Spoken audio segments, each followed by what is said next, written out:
Aujourd'hui, dans Rencontre, un homme qui représente une communauté. Il s'agit de la communauté de vie chrétienne, une communauté fondée il y a maintenant plusieurs décennies de cela. Il s'agit d'une association internationale publique de fidèles de droit pontifical, 25 000 membres dans le monde, 6 500 en France. Son président pour l'Hexagone est avec nous. Bonjour Jean Fumex. Bonjour Léo Potier. Ravi de vous avoir parmi nous et merci encore d'avoir fait le chemin jusqu'à nos studios. On est d'autant plus ravis de vous accueillir car il se tient tout au long du week-end un grand rassemblement de la communauté. On va en parler, mais comme de coutume, tout d'abord, Jean Fumex, dans Rencontre, on cherche à savoir qui êtes-vous et qui vous êtes. Écoutez, un homme qui a vécu déjà un certain temps jusqu'à présent et qui cherche toujours le sens de sa vie. Ah, vous n'êtes pas si vieux que ça quand même. Une soixantaine d'années. Ça se voit pas. Merci, c'est gentil. Et qui a eu l'occasion à 37 ans de découvrir la communauté de vie chrétienne. Alors, pour faire simple, je suis marié, nous avons 5 enfants. Et c'est grâce à des amis et parce que nous avions été appelés par le diocèse pour aller travailler dans l'aumônerie du lycée du coin, qu'on s'est dit que ça serait peut-être bien d'élargir et d'aller se ressourcer. Ces amis nous ont parlé de la communauté de vie chrétienne en nous disant, dans les échanges qu'on a avec nous, dans les discussions, vous devriez y retrouver votre compte. Et c'est comme ça qu'on a mis le pied dans cette communauté. Et tout de suite, elle nous a permis d'avoir les mots à mettre sur notre vie, pour en comprendre toute la richesse. Mais quand est-ce que vous êtes devenu président de cette communauté pour la France ? Alors, c'est à partir d'une élection qui a eu lieu en mai 2012 et c'est un mandat de 5 ans. Voilà, et nous allons entamer notre 4e année. Je dis nôtre parce que dans cette élection, il y a une équipe nationale qui est élue. Vous n'êtes pas tout seul, vous n'êtes pas le seul pilote dans l'avion. Nous sommes 5. Alors, la communauté de vie chrétienne, dans mon introduction, je parlais de quelques décennies. Disons qu'il faut remonter quand même un petit peu plus en arrière pour situer la création de la communauté. Si on faut remonter le temps, à quelle date faut-il s'arrêter, Jean Fumex ? Alors, on a fêté l'année dernière les 450 ans. C'est pas quelques décennies. Oui, 1563 que ça a commencé. Ce qui est particulier, c'est que dès le départ, donc la communauté de vie chrétienne est de spiritualité ignatienne. C'est-à-dire que dès le départ, dès la création de la Compagnie de Jésus, il y a eu cette volonté que cette spiritualité soit ouverte. Et ça a commencé avec des étudiants des étudiants qui ont décidé de se retrouver ensemble pour regarder leur vie et voir comment ils pouvaient la mettre davantage à la suite du Christ. Et la première communauté de vie chrétienne a démarré en 1563. Ouais, donc courant du XVIe siècle. Qui était, pour les gens qui prennent le train en retard comme moi, qui était Saint Ignace de Loyola ? Alors Saint Ignace de Loyola était un basque et il vivait avec la volonté de vouloir servir son pays. Et puis il a été confronté rapidement à la guerre avec la France. Il y a eu une bataille de Pampelune dans laquelle il a été blessé. Et cette blessure l'a amené à prendre le temps, et dans ce temps-là, il a médité sur sa vie et il a regardé particulièrement une chose fondamentale, c'est que des choses dans sa vie le rendaient heureux, d'autres le rendaient malheureux, suivant ce qu'il faisait, suivant ce qu'il vivait, d'autres le tiraient vers l'angoisse, ou d'autres le tiraient vers de la joie. Et ça l'a amené petit à petit à travailler et à relire cette vie et à sentir que là, derrière, le Christ le menait. Ce sont les fameux exercices spirituels. C'est à partir de là, tout à fait, qu'il a construit ces exercices spirituels. Voilà, qui est vraiment la référence, en fait, pour la communauté de vie chrétienne, puisque la spiritualité de cette communauté s'appuie sur ces fameux exercices spirituels de Saint Ignace de Loyola. Inspiration jésuite, sans pour être autant jésuite, quelle est la différence entre la communauté de vie chrétienne et les jésuites ? Alors, bien souvent, avec les grandes familles spirituelles, on a ce qu'on appelle des tiers ordres.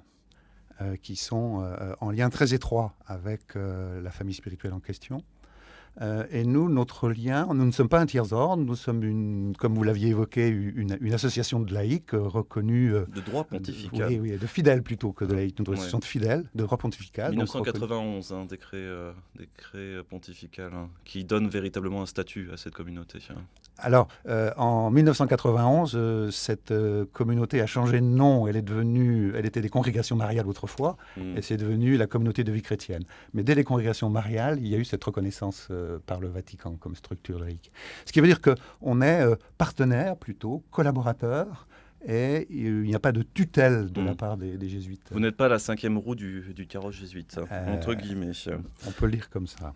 La communauté, selon les chiffres qui m'ont été communiqués, est présente dans 60 pays. Oui. 25 000 membres. Oui. Bon, si on prend une échelle mondiale, on va dire quand même que c'est plutôt modeste. Oui, mais une phrase clé, par exemple, d'Ignace, c'est dire que ce n'est pas la quantité qui compte, mais la profondeur de ce que l'on fait. La profondeur de ce que l'on fait. Et on pourrait dire que l'important, c'est qu'il y ait du levain dans la pâte. Voilà. Et je pense que ces 25 000 membres au niveau de l'ensemble de la planète, ce sont des levains dans ce monde. Le charisme de cette association, conformément aux enseignements de Saint Ignace, c'est de se tourner vers les pauvres, une pensée pour les pauvres, une pensée vers les plus fragiles. On sait que Saint Ignace avait fait de l'Afrique et de l'Amérique du Sud ses terres de missionnaires, si je ne me trompe pas. Oui. Est-ce que c'est toujours le cas aujourd'hui par rapport à la présence dans ces 60 pays dont on parle pour la communauté de vie chrétienne? Oui. Alors on a en effet une des grandes régions qui est toute l'Amérique latine. Et dans l'Amérique latine, il y a justement l'Assemblée mondiale qui a eu lieu l'été 2013 au Liban, a voté la participation avec l'ensemble des pays qui sont autour de l'Amazone, a voté la participation à un grand projet qui est de protection des richesses minières, protection des populations qui se déplacent, etc. Et là, il y a un engagement très fort, par exemple, très concret. Ou d'autres exemples. Je sais qu'en Uruguay, par exemple, la communauté nationale est concentrée sur une école de la rue. Voilà, pour le côté Amérique latine. Après, sur l'Afrique. L'Afrique, oui, ça m'intéresse toujours. Par exemple, les communautés nationales se construisent souvent autour d'enjeux pour le pays. Le Rwanda est préoccupé et travaille beaucoup par rapport au sida. La Côte d'Ivoire est davantage engagée par rapport à la famille. Voilà, 2 exemples, et il y en a d'autres. Sachant après qu'ils se rassemblent entre eux, ils discutent aussi des différentes thématiques. Je vous propose, là on est au niveau mondial, je vous propose de redescendre un petit peu au niveau national, puisque depuis hier jusqu'à dimanche, la communauté se réunit à Cergy-Pontoise, en région parisienne. Premier jour, on va dire que c'est la réunion des membres de la communauté au niveau de la France. De quoi en parle-t-on dans ces occasions-là ? Alors, le premier jour hier, c'était important parce que dans ce congrès, il y a eu la volonté d'intégrer la dimension internationale. Et donc, on a accueilli une centaine de personnes par rapport à les 2500 présents qui viennent d'une trentaine de pays. Et c'est à la fois pour vraiment prendre conscience que cette communauté, elle est une et mondiale. Oui, donc ce n'est pas uniquement la France dont on parle, là. Tout à fait, même si le point important qui est la journée d'aujourd'hui, où le défi de ce congrès était d'inviter et de proposer à chaque membre d'aller faire une rencontre improbable, imprévue. Ce que je veux dire par là, c'est qu'un texte fondateur de cette rencontre, ça a été la rencontre de Christ avec la Samaritaine. Et que cette rencontre imprévue, improbable, elle va être expérimentée par les 2500 personnes qui vont aller là de 10h du matin à 15h de l'après-midi, aller vivre des rencontres. Il y a 170 puits qui ont été créés pour cette occasion. 170 puits pour qu'il y ait des groupes de 20 à 50 personnes qui vivent et expérimentent quelque chose. Dans l'émission Rencontre, les puits de rencontre, ça tombe plutôt pas trop mal. C'est quoi un puits de rencontre exactement ? Alors, l'idée, c'est d'aller rencontrer une situation nouvelle ou différente ou dont je n'ai pas l'habitude. Par exemple, il y a une rencontre avec SOS Amitié. Elle est avec les écoutants. Comment ces écoutants se retrouvent et voir qu'est-ce qui les traverse. Et en fait, pendant ce puits, il y a à la fois le temps du repas et le temps du partage. Donc je vais aller me laisser toucher par la vie de quelqu'un d'autre ou par la vie d'autres acteurs et de voir comment ce qui se passe là vient nourrir ma propre vie. Par exemple, il y a... des acteurs qu'on n'aurait pas l'habitude de rencontrer dans sa vie quotidienne. Je pense notamment à une rencontre avec des migrants. Tout à fait. Tout à fait. Où là, il va y avoir, par exemple, dans ce puits-là, les gens vont être invités à un jeu de rôle. Et un jeu de rôle où on est confronté à la situation des migrants aujourd'hui. Et donc, comment je vais être traversé par ce jeu de rôle, comment je vais être touché par ces situations en vivant quelque chose avec les gens directement concernés. Jean Fumex, vous aimez la musique, je présume ? Oui. Alors, à votre avis, qu'est-ce qu'on entend là ? Ça ressemblerait bien à de la programmation musicale qu'on va entendre tout ce week-end. Tout à fait. Il y a eu finalement la création d'un CD, c'est une première un peu pour la communauté, où on a mobilisé les jeunes de la communauté. On leur a donné carte blanche sur ce thème de la rencontre avec la Samaritaine. On en écoute quelques notes. Tout ce que je suis, donne-moi ta grâce, donne-moi de t'aimer, donne-moi ta grâce, donne-moi de t'aimer.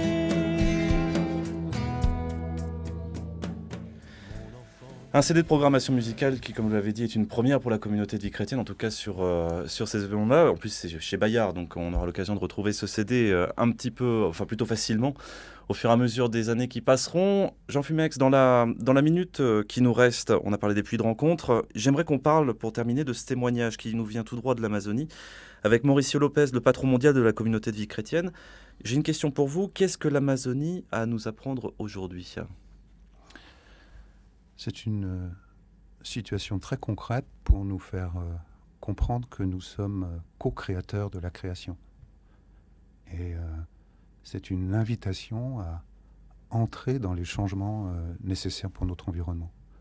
Là-bas en Amazonie, il y a la protection des richesses, non pas pour qu'elles ne soient pas exploitées, mais qu'elles soient exploitées sereinement, dans le respect des populations qui sont là, et dans le respect de l'environnement qui existe.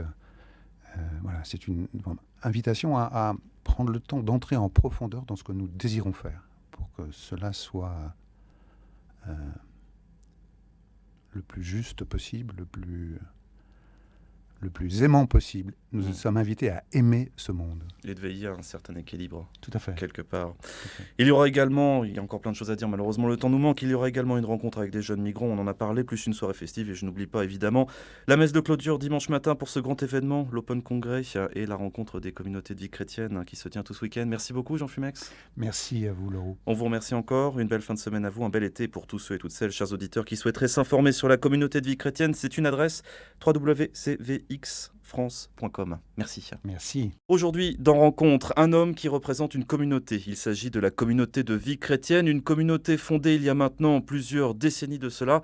Il s'agit d'une association internationale publique de fidèles de droit pontifical, 25 000 membres dans le monde, 6 500 en France. Son président pour l'Hexagone est avec nous. Bonjour Jean Fumex. Bonjour Léo Potier. Ravi de vous avoir parmi nous et merci encore d'avoir fait le chemin jusqu'à nos studios. On est d'autant plus ravis de vous accueillir car il se tient tout au long du week-end un grand rassemblement de la communauté. On va en parler, mais comme de coutume, tout d'abord, Jean Fumex, dans Rencontre, on cherche à savoir qui êtes-vous et qui vous êtes. Écoutez, un homme qui a vécu déjà un certain temps jusqu'à présent et qui cherche toujours le sens de sa vie. Oh, vous n'êtes pas si vieux que ça quand même. Une 60aine d'années. Ça se voit pas. Merci, c'est gentil. Et qui a eu l'occasion à 37 ans de découvrir la communauté de vie chrétienne. Alors, pour faire simple, je suis marié, nous avons 5 enfants.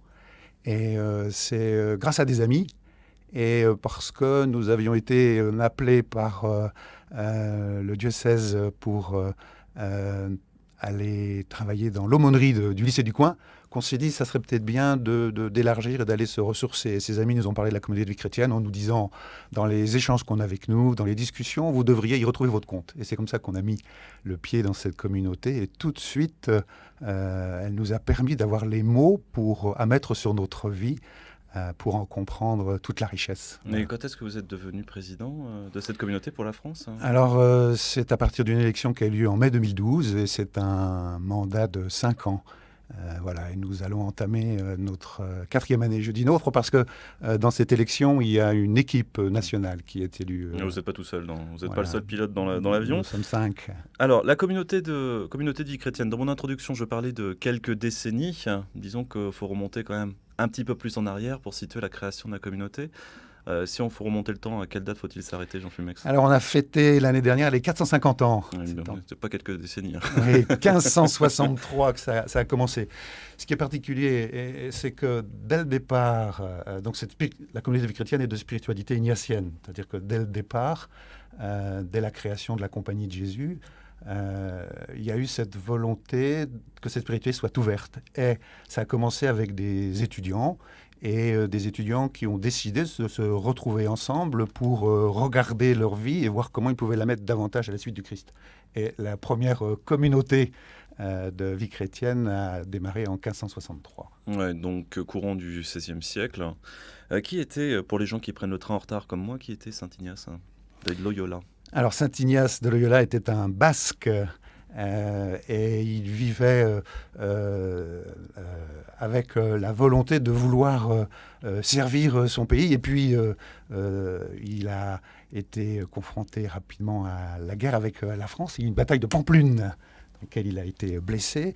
Et cette blessure l'a amené à prendre le temps, et dans ce temps-là, il a médité sur sa vie et il a regardé particulièrement une chose fondamentale, c'est que des choses dans sa vie le rendaient heureux, d'autres le rendaient malheureux, suivant ce qu'il faisait, suivant ce qu'il vivait, d'autres le tiraient vers l'angoisse, ou d'autres le tiraient vers de la joie. Et ça l'a amené petit à petit à travailler et à relire cette vie et à sentir que là, derrière, le Christ le menait. Ce sont les fameux exercices spirituels. C'est à partir de là, tout à fait, C'est à qu'il a partir de là. construit ces exercices spirituels. Voilà, qui est vraiment la référence en fait pour la communauté de vie chrétienne, puisque la spiritualité de cette communauté s'appuie sur ces fameux exercices spirituels de Saint Ignace de Loyola. Inspiration jésuite sans pour être autant jésuite, quelle est la différence entre la communauté de vie chrétienne et les jésuites? Alors, bien souvent, avec les grandes familles spirituelles, on a ce qu'on appelle des tiers ordres. Qui sont en lien très étroit avec la famille spirituelle en question.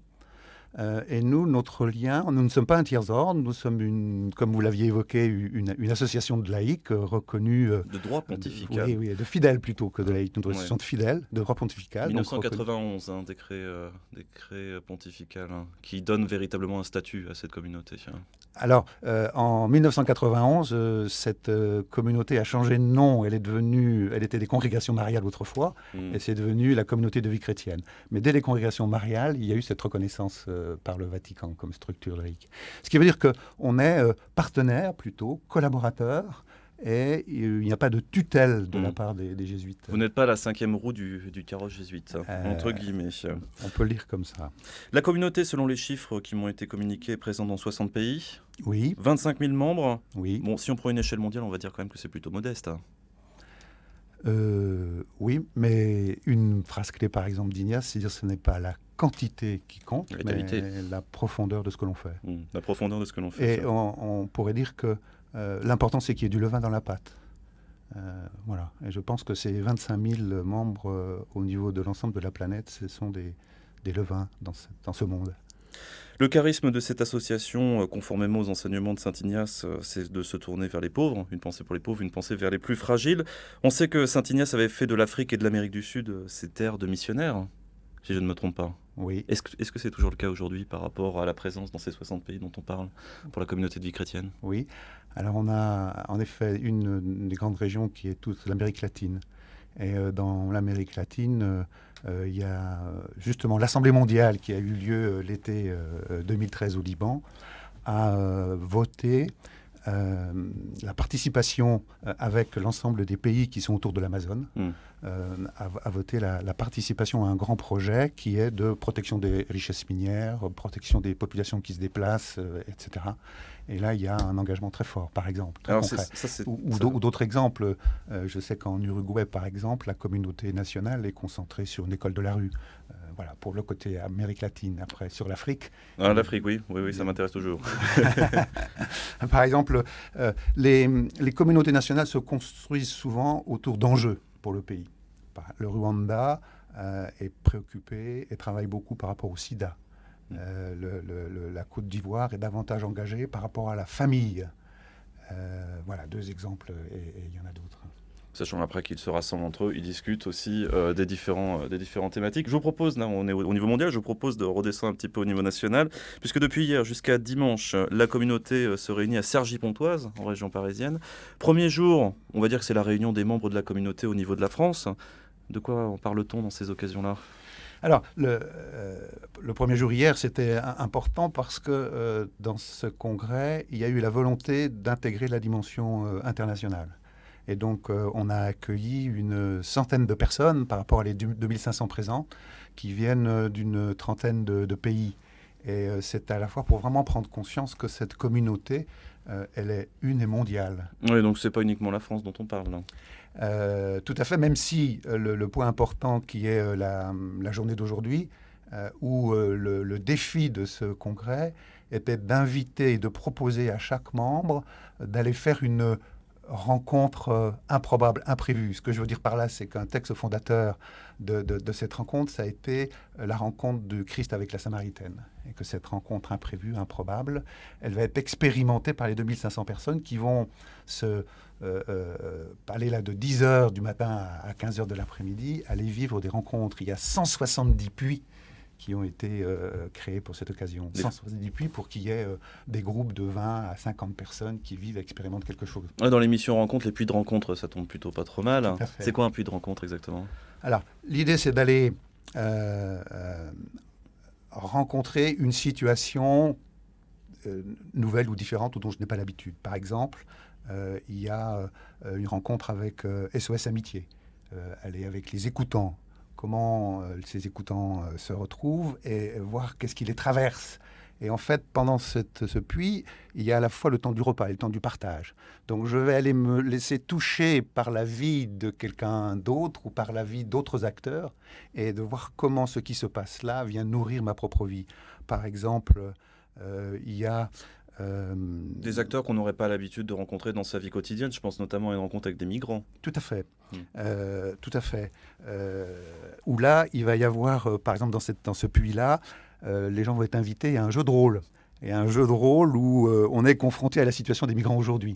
Et donc, et comment je vais être traversé par ce jeu de rôle, comment je vais être touché par ces situations en vivant quelque chose avec les gens directement concernés.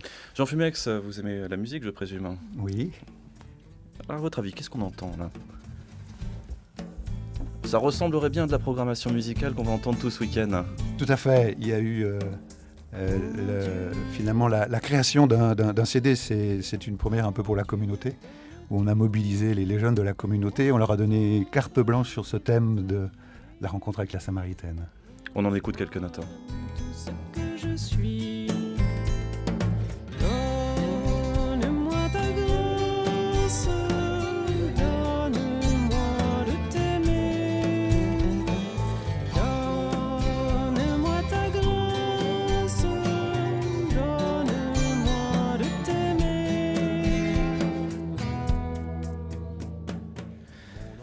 Un CD de programmation musicale qui, comme vous l'avez dit, est une première pour la communauté de vie chrétienne, en tout cas sur ces événements-là. En plus, c'est chez Bayard, donc on aura l'occasion de retrouver ce CD plutôt facilement, au fur et à mesure des années qui passeront. Jean Fumex, dans la minute qui nous reste, on a parlé des puits de rencontre. J'aimerais qu'on parle, pour terminer, de ce témoignage qui nous vient tout droit de l'Amazonie, avec Mauricio Lopez, le patron mondial de la communauté de vie chrétienne. J'ai une question pour vous. Qu'est-ce que l'Amazonie a à nous apprendre aujourd'hui ? C'est une situation très concrète pour nous faire comprendre que nous sommes co-créateurs de la création. Et c'est une invitation à entrer dans les changements nécessaires pour notre environnement. Là-bas en Amazonie, il y a la protection des richesses, non pas pour qu'elles ne soient pas exploitées, mais qu'elles soient exploitées sereinement, dans le respect des populations qui sont là, et dans le respect de l'environnement qui existe. C'est une invitation à prendre le temps d'entrer en profondeur dans ce que nous désirons faire, pour que cela soit le plus juste possible,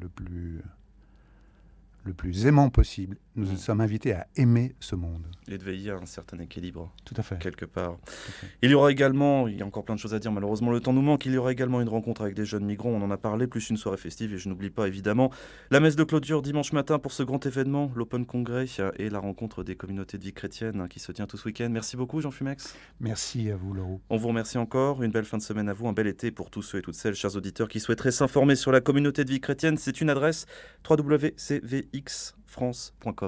Merci. Merci.